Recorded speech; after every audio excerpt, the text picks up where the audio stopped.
Hello and welcome to a special episode of Run Till You're Done with myself, Nikki Sheridan, and Mike Raffin. This episode, we have no guest. We are just going to be talking about the West Highland Way race and our roles within it, Mike's upcoming Highlander Backyard Ultra, and my fling training. How you doing, Mike? I'm pretty good. Just to say to everybody, this is the first time we've done this. I am not 100% convinced that people want to hear about us, but if it works and you like it, please give us feedback, because the only way we know is if you talk to us. Absolutely. And we do get great feedback on all of the episodes whenever Mike and I are at events. It's really nice that people come up and say they're enjoying the podcast. So thank you very much for that. We'll just jump right in, Mike. And West Highland Way race, what were you doing at it? At the start, I was wandering about in the car park, like a lot of people. They were getting ready for the race. I was getting ready to go and get some sleep. Lucky you. I think I was that excited. There was no way I was sleeping until it was a while before the tiredness kicked in for myself. I was there crewing Stevie McKenna and had committed to the entire weekend. I think everybody in the running circles knew how excited I was about this event. But it was good to see you at registration, and then just walking into the registration hall, meeting Sandra for the first time and getting a big hug from her, Sandra Beattie, she's brilliant on the West Highland Way socials account. And I got quite starstruck when I seen Jarlath McKenna in a high vis vest. That was quite cool. Well, speaking of Jarlath, one of our Jarlath's a previous guest, and the winner of the West Highland Way of the female race was Rebecca Horman, who is our last guest. So I helped Rebecca set up her timing, give her some motivation. I had the key role. Don't let her tell you otherwise. And she clearly listened to you. Anything that I've done for her, I enjoyed doing it. I can see that she was committed. She was there to win, even if she didn't know it. So I like to think that I can identify talent, and she's got it. So I was happy to help her. So I came down, met her, met yourself, wandered around, and Jarlath, who was, as you said, on registration, was also in her crew. And that was really, really nice, because as we found out from the last episode, or as I found out, you probably would have known beforehand that Rebecca had a bit of a struggle with her crew. And as if you know the West Highland Way race, it's mandatory to have two crew. So that was really, really good that he stepped up and was just willing to help out. Yeah, I think as part of the sort of ethos of that race, and a lot of races are the same, it's people are there to help each other. So it's great for him to do that. And that's what I love about this side of the running is, as you're saying, the ethos. I think road running, because the events seem to be, road running in general, the longest event I feel is marathon, is it not? There are 100k. I've done 253-mile, more or less, road race from the north of Wales to south of Wales. So no, it's that's what, 10 marathons. And that sounds absolutely disgusting. Was that a Cobain event, perchance? Well, I'll let you guess that one. So did you manage to get a sleep on the Friday night once you had left the finish line, even though you said you weren't staying? You ended up staying to see them all off. I didn't leave the finish line. I left the start line. Start line, of course. The race started at 1 a.m. Then I drove up to Crenlarich and stayed there. and got possibly 3 or 4 hours sleep. Woke up and went to see George Reid and Karen and Robin Womble, etc., at the Octortire checkpoint.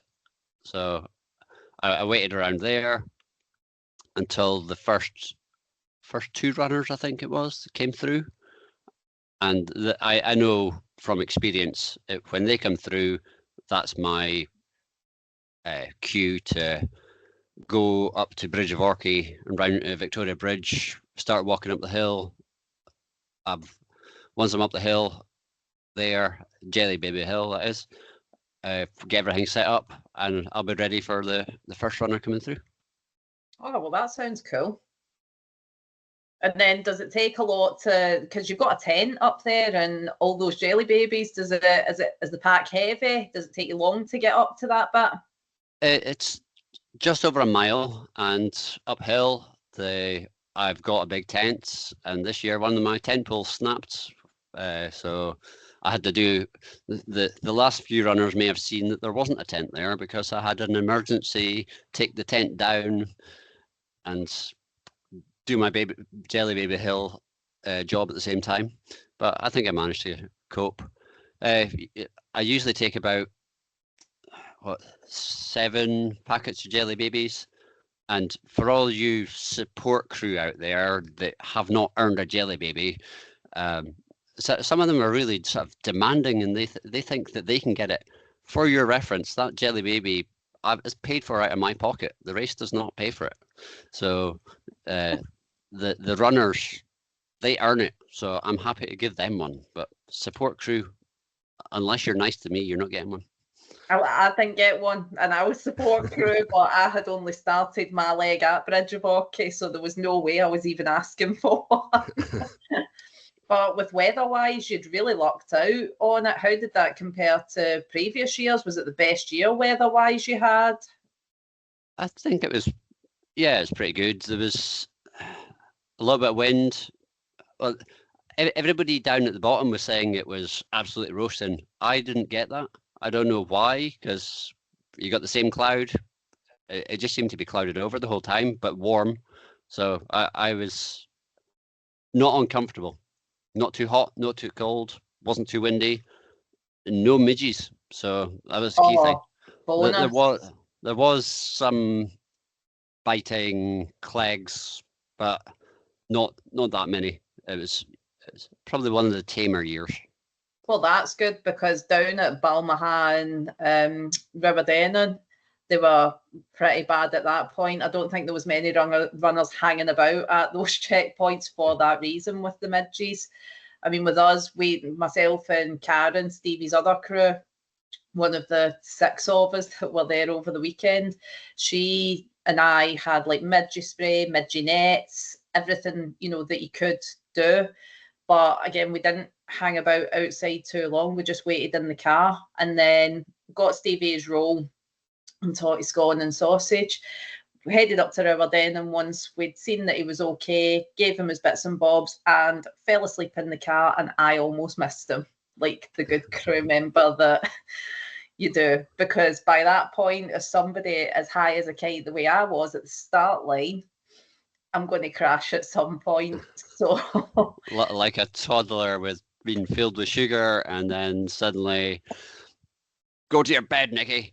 But I didn't even need to wait for then, and I'd got Karen had said I'd got myself into such a conflict. I must have just adapted in the car to such a good position in the dry robe and just cozied up.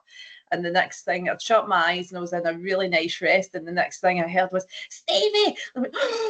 And said an expletive and got up and out the car. I'm like, where is he? And thankfully we hadn't missed him. He was just walking up to the car. So thank God we didn't. Gave him his roll, sorted him out, socks and everything like that. And managed to get him sorted out and headed on our way up to, and managed to acquire a runner that had sadly DNF'd. They had real bad stomach issues.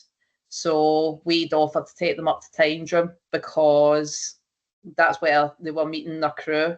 And we were heading up there anyway. So as per the ethos of the race, we're not going to say, no, we're not taking your phone there anyway. And chap couldn't have been more thankful. But there was a lot of DNFs this year, wasn't there? I think it's just that it was so hot to begin with. It was hot at the start. It's like, it was hotter than most days at 1 o'clock in the morning. So it was, I'm not surprised. I don't know whether dehydration or just heat. It was just no. I was standing about at the top of the Jelly Baby Hill, and I wish it was hotter than it was, even though it wasn't cold. Yeah, it was just comfortable. So. But for it being my first crewing, my first entire weekend on the West Highland Way, I absolutely loved it. Good. I can't wait to go again next year and see what happens. And the fact that you're wanting to go back says it all. So, but yeah, part of if you're wanting to do the West Highland Way, and I don't mean you, I mean everybody out there, get involved, be part of somebody's support crew, because you get the experience of knowing it from that side. Oh, definitely. When I volunteered at Fling for the first time last year, when it was in the April, honestly, and from me starting running and doing volunteering things, like I'd volunteered at Park Runners a couple of times. I hadn't done any huge volunteering roles. That was my first big one. But that, in all honesty, was one of the best weekends that I'd ever had running, and I didn't even run, and I was exhausted at the end of it. That weekend, myself and Lee Campbell, we'd actually planned, Lee was volunteering as well, and we were staying at By the Way that evening. So the Sunday morning, the plan was going to be, because I was doing the Devil, to do an out and back to Bridge of Orchy and back again as a long run. No way that happened.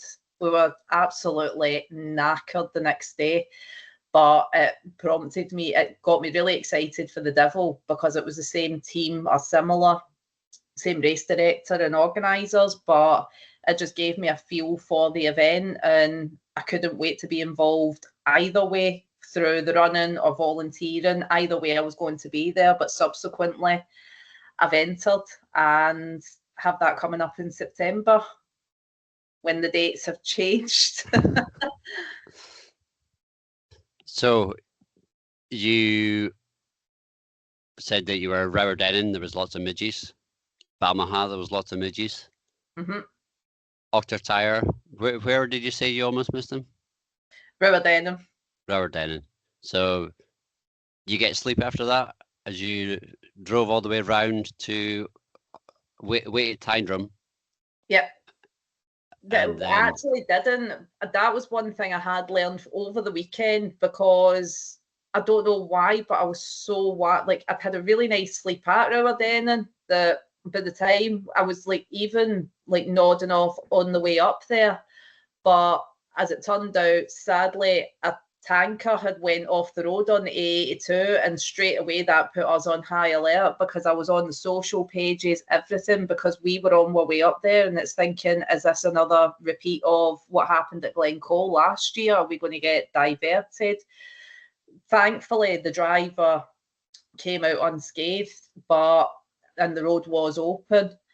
But having news like that, it's like, oh, and then just like for the whole rest of the day, it was kind of like sitting waiting for Stevie, and I don't know why I didn't take the opportunity to go back and have a sleep, which I really should have done.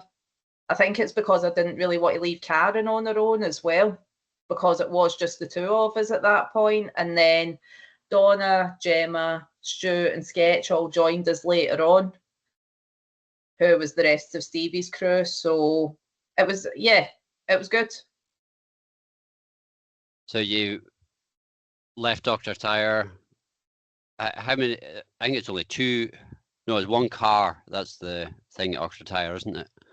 It's one car at Ochtertyre. So the plan for us, Stevie had a really good, as a crew and a team, we did have a good plan. So Stu was running from Ochtertyre to Tyndrum, and Sketch was running from Ochtertyre to Fort William, which was Sketch's longest ever run, which was absolutely phenomenal in the end up.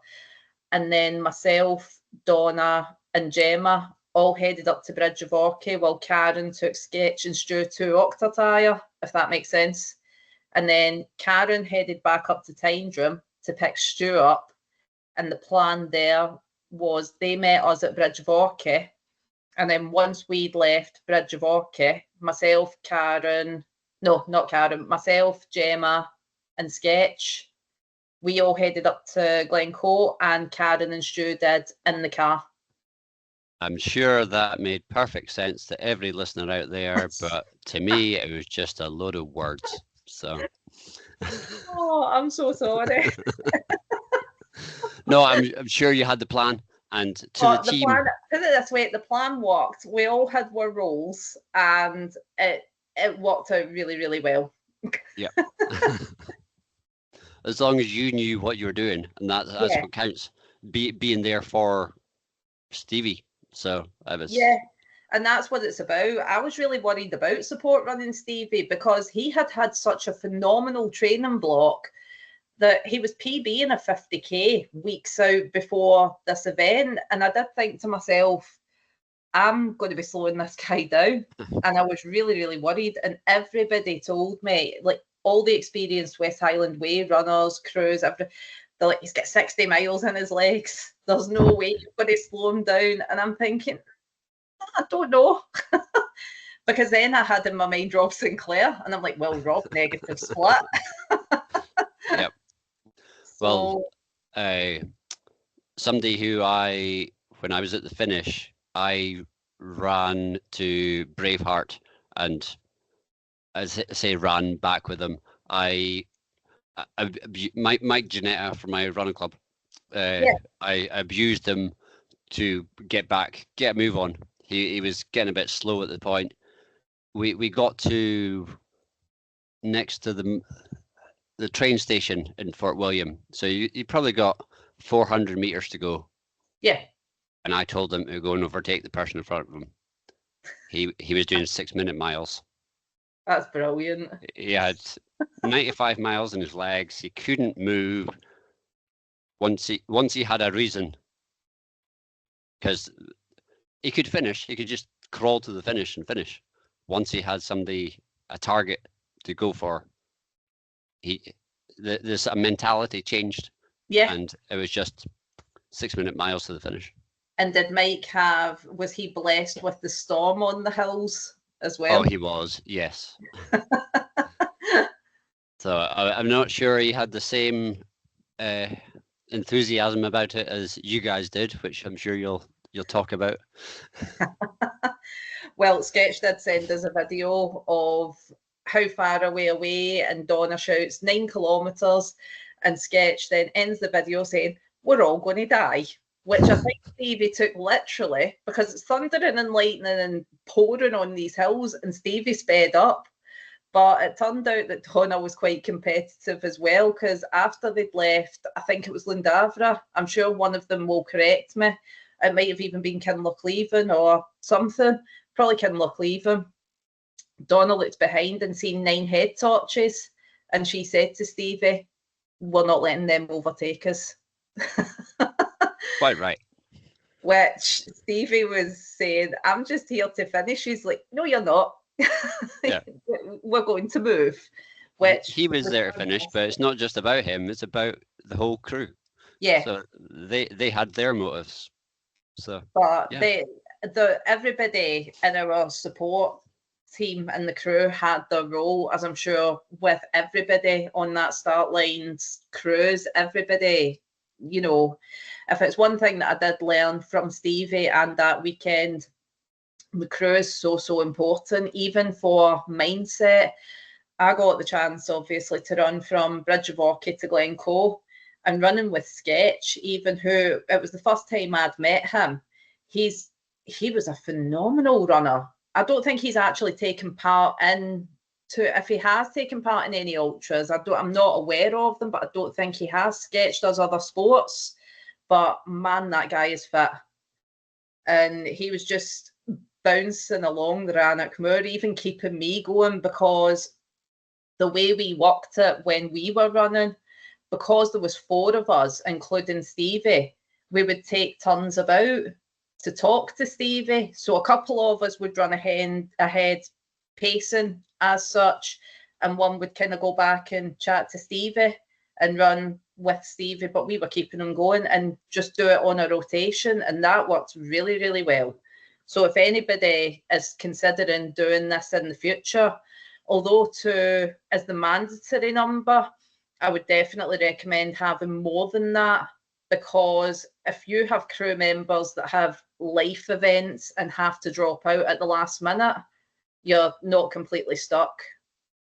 Yeah, I think it depends on the person, because my first West Highland Way, I had people join me, and people who I wasn't expecting joined me. And at one point, I think I had 3 or 4 runners, and it was great having them there. And I outrun some of them, so that was one thing.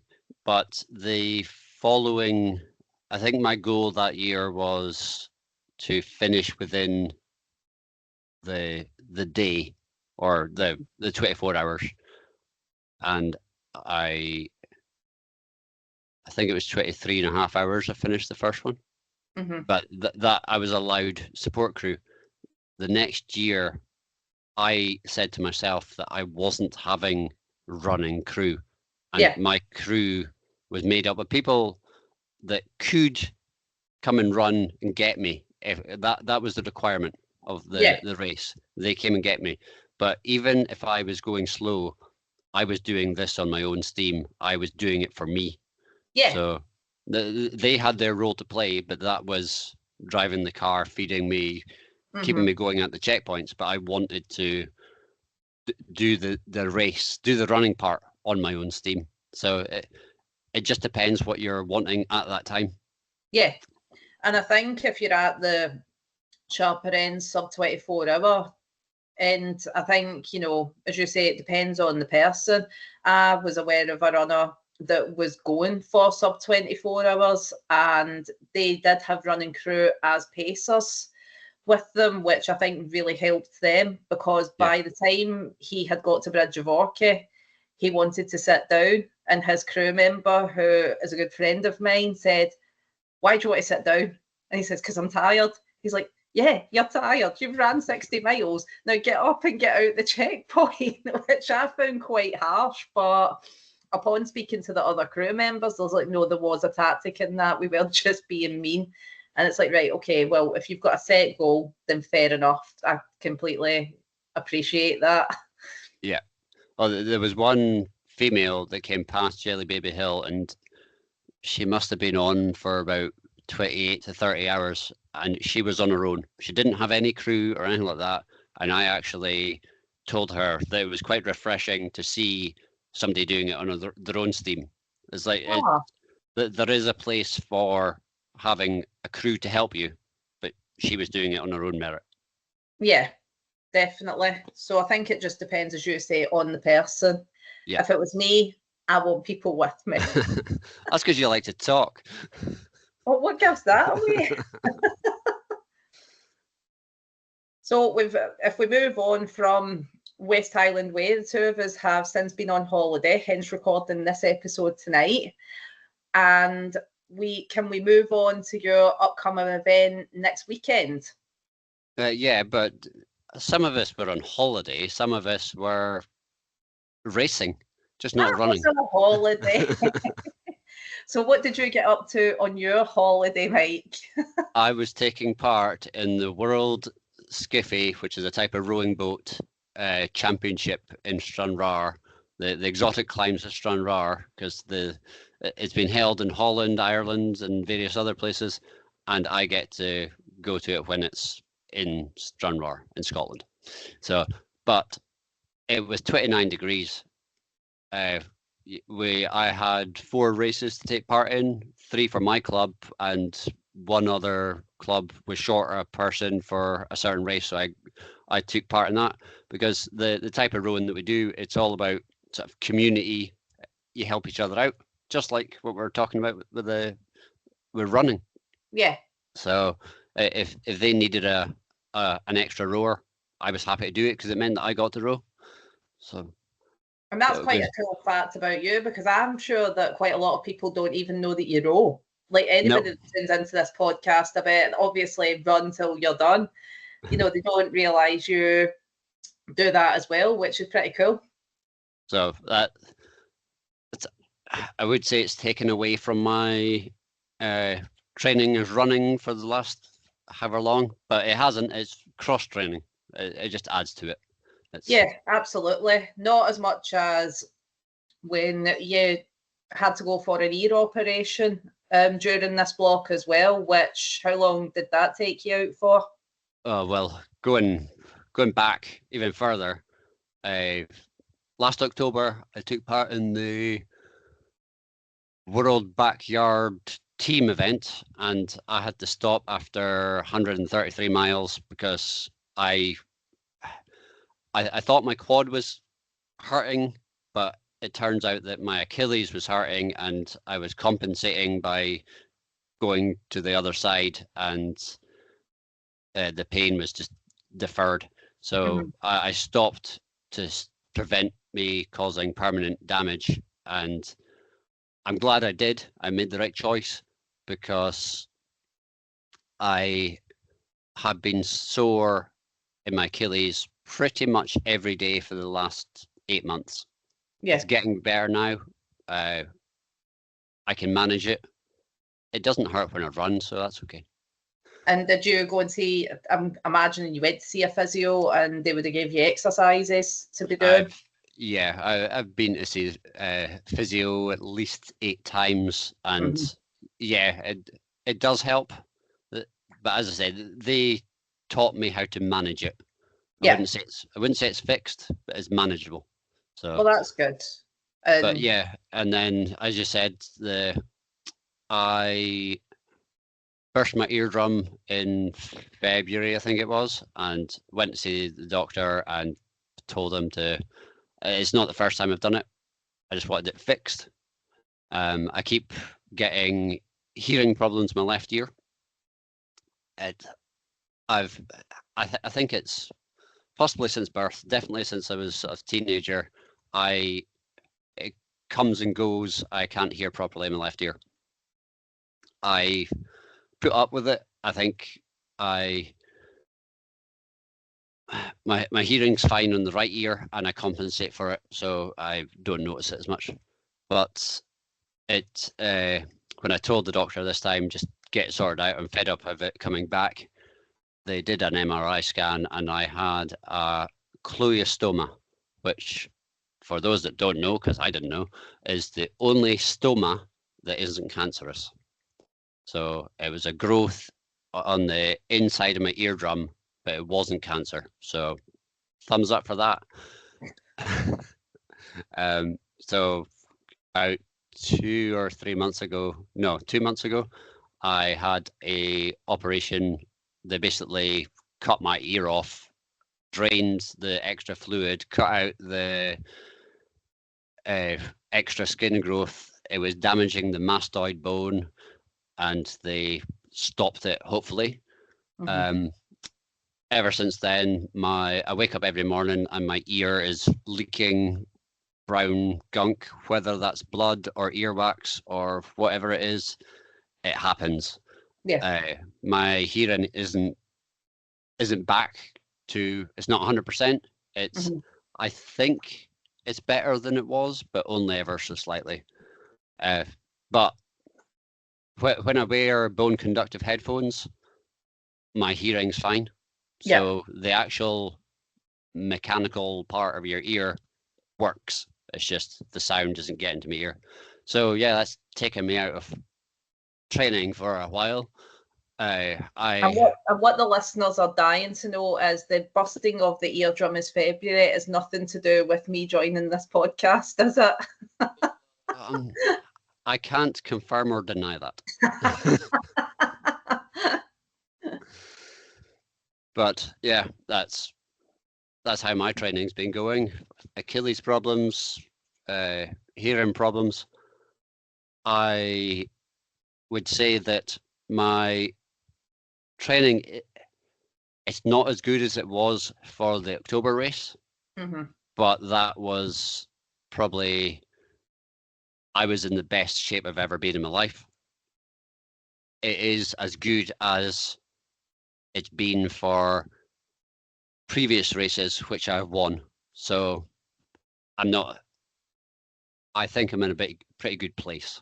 And that's all you can ask for, because aside from when you've been recovering from those things, you haven't actually stopped. Like, you did take a rest, and you did tell me that you'd bust your 10,000 step streak that you'd had for however long, which must have been really frustrating, but you've still been doing something, whether it be strength training or... Yeah, well, it's let me concentrate on the rowing. So yeah, you got to do something. And that has surely got to have a benefit as well with your core strength and upper body, which it can only help with the running. Yeah, I think everything complements it. So it's, as I say, I'm in a comfortable place. But yes, the race coming up next weekend. Yep. Is Highlander, and I have been selected for the Scotland squad. I am the team captain. We don't normally have one, but because the team manager is the race director, he's not going to have time to deal with everything. So the people in the team, if they've got any questions, they come to me. I've been in the team before. I know what it's about. So yeah, go Scotland, basically. And Team Scotland, what a strong team it is this year. Yeah, for those that don't know, it is part of the Four Nations Championship, which is teams of 10 from Scotland, England, Ireland, and Wales. I have been lucky enough to be selected 5 times previously, and we have not won the championship. Unfortunately, is that me? I don't know. No, it's not. Did they not win last year as well, though, and you weren't on the team? They won it when I was not in the team. So this year, they have got to work extra hard and win it for me, if not for themselves, if not for Scotland. And as part of Team Scotland, for people that don't know, is there anyone on the team from last year rejoining again? Ross Beveridge is. I'm not sure who else was in the team last year. Right. So I know who's in it this year, but I don't know who was in it last year. So I'm not 100% sure. I think anyone that springs to mind for me that I would know through speaking to, I'm not aware of people that were on the team last year either. We could be wrong, but... yeah. Well, what happened last year is it was supposed to be a race in April, March time, and I was going to be in it, had been selected for the team, but there was flash flooding, and the race got postponed until I think September, which was too close to the team championship in October. So a lot of the people like myself, the Bethunes, and I'm not sure who else was selected. Was Karen on it as well? I can't remember if Karen was selected, but I'm not sure that she would have wanted to do Cowshed because that's quite a rough course and she doesn't like sort of rough terrain. Right. But anyway, we decided to pull out of the team and let others go in because we had the GB event, well, the GB team for the world event in October. So. And with your competition, are you aware of anyone out with Team Scotland that are going to give you all a decent number of yards this year at Highlander? We don't need them. Team Scotland we're going to have 10 runners completing at least 40 yards. It doesn't matter what anybody else is doing. We're all going to work together and we're going to win. So that's the spirit. That's the way the Belgians do it, is it not? Yeah, one mentality. We are a team and we're going to stick to it. Yeah, I think that's a great way. It's a great mindset to have, and you'll all keep each other going. I'm going up to support for a couple of yards minimum, hopefully. So I can't wait to see you all, and I really hope that it's going to be decent weather for you all as well. I think it's going to be a hot one. Yeah. It's maybe not as hot as it is right now. I'm sitting here and it is 28 degrees in my office. I've got 2 fans open, the doors open, 2 windows open. It is roasty toasty. If I had a choice, I probably would be joining you on the Sunday, but unfortunately for me, unfortunately for you guys, I have Run the Blades half marathon, because Run the Blades weekend is next weekend as well. So, and how does that? You're doing that? Is that the start of your fling training? No. I've been fling training for a wee while now. I think tomorrow, in fact, I know tomorrow we are on week 12 mentally, for me, because at the start of the year, as a few people will know that follow me, I changed jobs and was in the middle of doing a module at uni, and the balance to try and include the running as well as the family and all that, it was really difficult, to the point that March and April, I think April I had totaled 53 kilometres for the entire month. March wasn't much better. And I looked at the stats and thought, right, once this essay is done, May, that's it. I'm throwing myself back into it, and managed to clock up 155k for May and about 130k for June. So consistency has been really good. Apart from being in Spain for like 10 days the last couple of weeks, Spain, when we landed 2 weeks ago today, was 40 degrees. So training definitely had to be adapted. I had a couple of swims in the pool where I could, because it's a communal pool for the complex. So I had to get up a bit earlier while I had the pool to myself, do a few laps up and down that. I did manage a couple of runs. I managed an interval session, which then ended up like a couch to 5k, so to speak, and ended up pretty much walking and then jogging the efforts, because it was just too hot. And then what I ended up doing as well for Spain was I included a lot of the walks that I would go from place to place, and managed to get quite a lot of walking done. So I done what I could.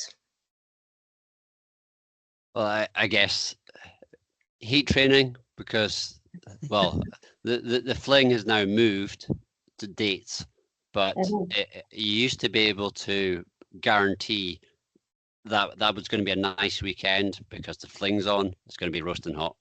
But maybe when it's moved, what day is it moved to now? 20th of September. So the weekend before September weekend, which I always think is always roasting. We always seem to get a really nice September weekend every year. So we'll just wait and see what happens. It is what it is. But yesterday I managed to get out with a couple of friends and recce the notorious Lochside. That was fun. It was not, I've heard a lot of stories about it, and I was a bit anxious about going on to it, but I really enjoyed that section. See the scrambling and there are runnable parts in that. It's just, you just have to be really careful. So where did you go from? We went from Benglass to Inversnaid and back again. So you didn't go past Inversnaid? Oh, the worst bit is about a mile after Inversnaid. So you missed out. I'm afraid you'll just have to go back and do it again.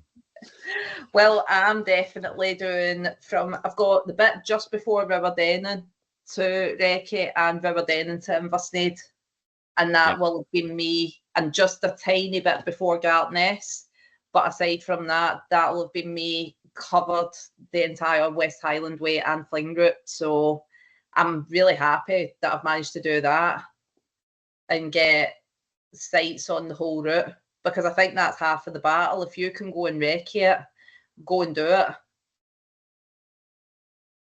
Of course. Well, I think particularly later on in the race, if you know what is coming, then you know what to expect. Well, just before I went on holiday, I recce'd from Benglass to Tyndrum, and that took me by surprise because I did not expect that to be as hilly as what it was. Yeah. I understand now that's why they call it. A few people have said, "Oh no, that's the roller coaster part." And I'm like, yeah, I get that now. But I'll just need to wait and see how we go on event day. Having that in my mind, knowing the course, and mentally for me, I'm just going to keep trying to go down to Mulgai train station and just keep running from there, just for the familiarity of it. Yeah, well, if you think about it, going through Mudrock Park, Rob Sinclair was chatting to, I think it was Lee Kemp, and they got lost. He ended up having to overtake the whole race. And still won. And still won by a significant margin. So if you can get through that park without getting lost, you've got an advantage. Oh, for sure. I just need Rob's legs. That would be marvelous. You know, on that recce as well yesterday, I did think to myself, how did, like, I think everyone that's done the West Highland Way race and Fling has said to themselves, how did he get that course record navigating that? And upon speaking to his partner Jo, she's obviously been out with him multiple times. She says he just skips rocks. Yeah. Never seen anything like it. No fear. That's... Yeah, if I had that, I would definitely either snap an ankle or end up on the loch. One way or another, I'd end up in a speedboat back on the A82. Well, we don't want that. Absolutely not. But it'll be good. I'm really looking forward to doing the event. I'm still pretty terrified about doing it, but I do have a strategy, and my strategy for the day will be, when I get to that start line, I'm not going to Tyndrum. I'm going for a run to the beech tree. And then when I get to the beech tree, I'm going for a run to Drimmen, and I'm just going to keep doing that. And I think I probably will segment my watch for that, so that I work in kilometres. Obviously, you work in miles, but it'll be however many K to the beech tree. It'll count down on my watch. I'll go, all right, okay, that's good. That's that section done. Yeah, the one thing I remember doing was, not on the West Highland Way, on the Speyside Way, on the original Speyside Way, before Kyle and Debbie took it over. It used to only be Sarah said that it was a 36.5 mile race, but it was never that measurement. It always seemed to be, I think it was slightly more than that. I can't remember. But I remember you ran a marathon, and then after you did the marathon, it's 10 miles to go. And that's what I used to do every Friday without fail. That was so I just had a Friday run to do. Yeah. It was easy. You just did a Friday run. So yeah. Chunking it like that it does break it down. I think I'm going to need to have that, because if I do have that mindset on the start line, I'm running to Tyndrum and it's 54 miles, I won't cope. It'll just be, you have to do it. Because even now, like, speaking to people that don't run, I was having this chat with someone else the other day. People, obviously 10K is a big distance, 5K is a big distance, for even a mile for people that don't run. Like 54 miles, it still blows my mind.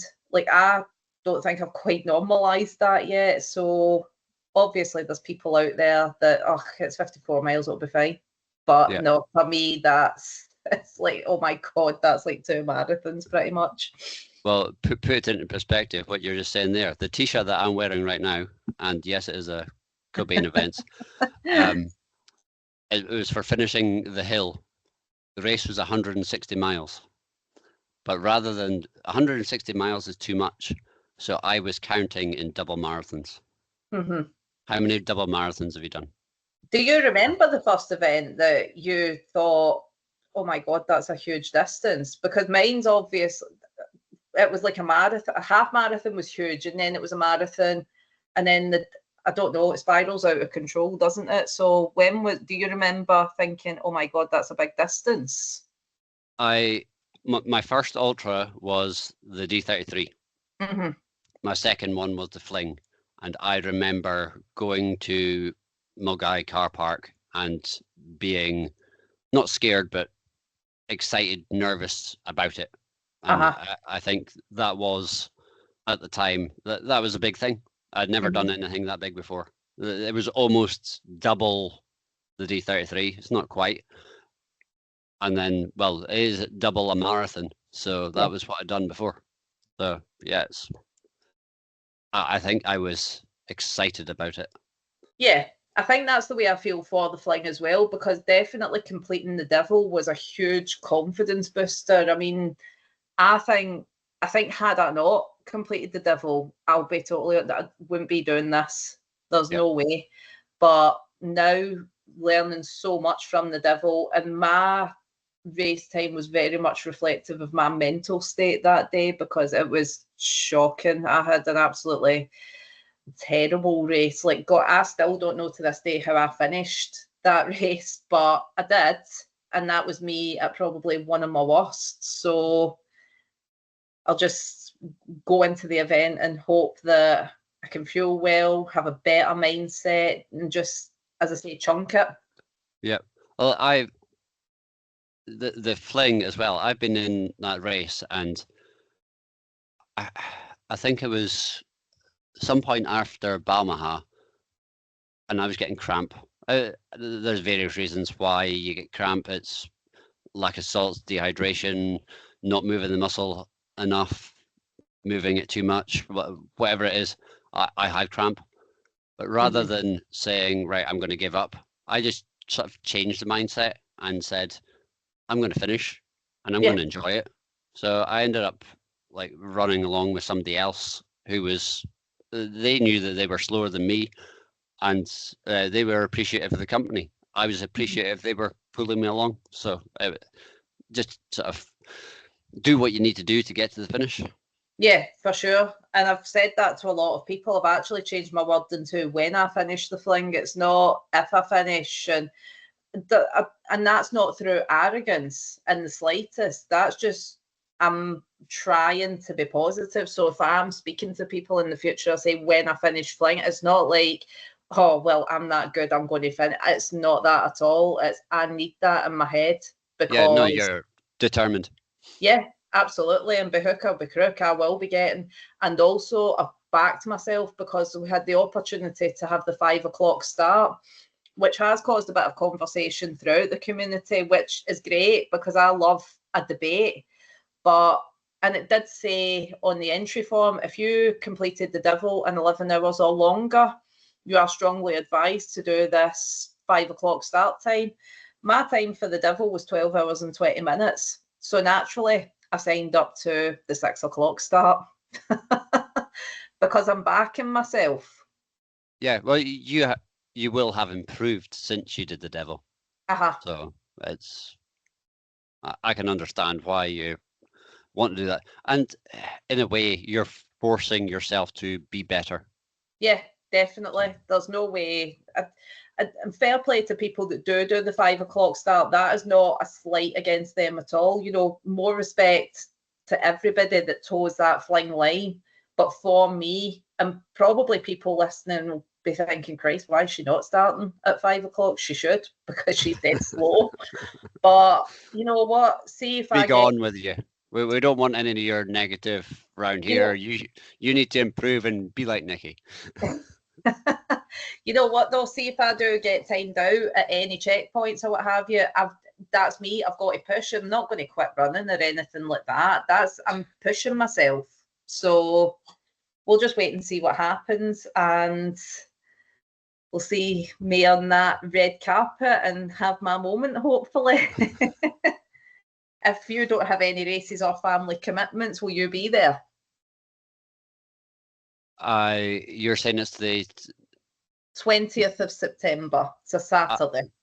I am doing a backyard 1 week before, and I have every intentions of still be running on that Saturday. Fantastic. So there you go. Well, that'll be something to keep me updated along the way then, take my mind off the pain cave when I get to Riverdale. And they're like, how's Mike doing? So yeah, I might be I might head up that way on the way up the road because I'll have just finished when the other people all give up. There we go then. So. That's something to look forward to. So I think we've had a chat. We've had just a random blather about things. If there is anything that people want us to chat about, I'm open to telling people all my secrets. Apparently, it's I've got a food strategy that Nikki was going to ask about. She hasn't yet. Yes, we've not got on to that. So yeah, amidst the injury and the cross training and what have you, you have been more prevalent on the socials with your absolutely disgustingly weird cold can of soup. Why? The way I see it is, I don't have a problem with drinking cold soup. I've absolutely no problem at all. But for me, if I can pull the lid off a tin of soup and down it, that's 250 calories right there. I need about 300 to 350 calories per hour to keep going. So that's 2/3 of them. If I can do that, then perfect. And if somebody else in the race thinks that's disgusting, well, mentally, that's an advantage for me as well. So I've got no problem with doing it. And it also it's part of the training. If that trains my stomach, you think it's disgusting, but I think, well, I can eat it. I can eat pretty much anything within reason. So if I can do that, then I've got no problem doing that and then running straight away. So it's all part of the training. And you mentioned calories rather than carbs there. Yes. My belief, and it might not go with common, not very common because ultras are not common, convention. I think carbohydrates are your fuel for your muscles, but when they say that you can take in 120 carbs, 90 or 60 or whichever the number is, because I don't know. Most of my races in the past, we've been. I can tell you, when Rob set the West Island Way record, he was going for 60 grams of carbs an hour. Mm-hmm. So if he was on 120, just think of how much better he would have been. But anyway, when you're doing a backyard, you're going at least 12-minute miles. I'm not sure what that is in kilometers. What's that, 8-minute kilometers? Something like that. You're not burning as much carbs as you would be if you were doing a threshold run.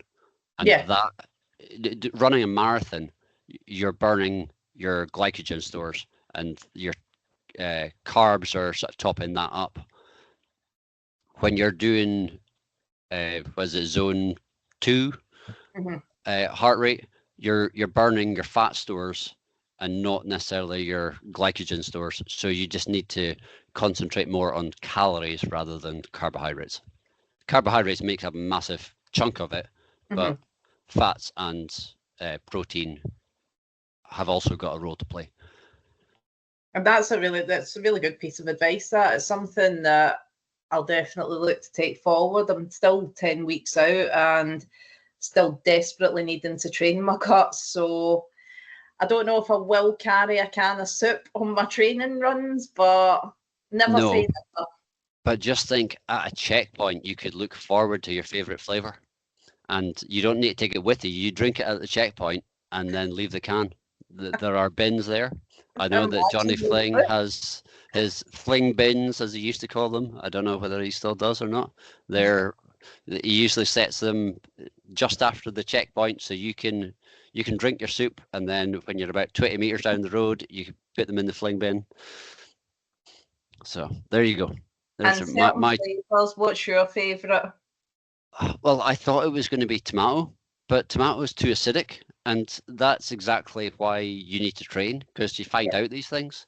It's like I can drink a can of tomato soup, but I can't imagine running afterwards. But my favorite, I've got a few.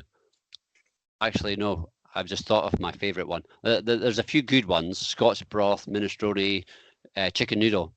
But you might find this weird, but French onion soup is my favorite. And I wouldn't say that's my favorite tin of soup, but for downing, that is the favorite. Has it got chunks in it?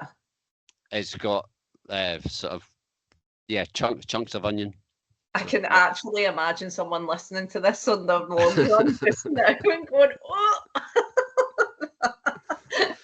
So apologies if I've made you go up into a bush there. If you're suffering during your run, apologies. But I'm hoping that this chat, if you have put it on your long run or in the car or whatever, I hope it's entertained you somewhat, because as Mike says, it's the first time that we've done it. It's not something we tend to do when we do have the guest on, but I thought it would be quite a nice change, just because Mike has a significant event coming up, you know, pulling on a Team Scotland vest and being the captain. It's not a small thing to do, so good luck for next weekend. And for myself, I'm about to take on furthest ever distance that I've ever ran, and through this podcast and Instagram I've had the opportunity to chat about the training, which is good. So thanks for agreeing to do it, Mike. No problem. And like I said at the start, if there's anything that anybody wants to know about, we'll probably give you the wrong information, but we'll give our opinion on it, and that's what counts, our experience. So hopefully that counts for something. And we are also open to, if there's any guests people would like to hear to come on. We always like chatting to new people. So and as I said to Nikki beforehand, I was reluctant to do just us chatting, because to me the podcast is about the guests, and everybody's got a story to tell, even if they think that they don't, they do. So anybody that a listener thinks that we should get on, please let us know. And we do have a good couple of guests lined up. We've got one this week, which we're really looking forward to speaking to, and we do have a couple more in the pipeline, which we're excited to chat to and get arranged and add to your podcast playlist. Right. I would say that's it from me. Thank you for Nikki for being Nikki. And thank you. Goodbye from both of us.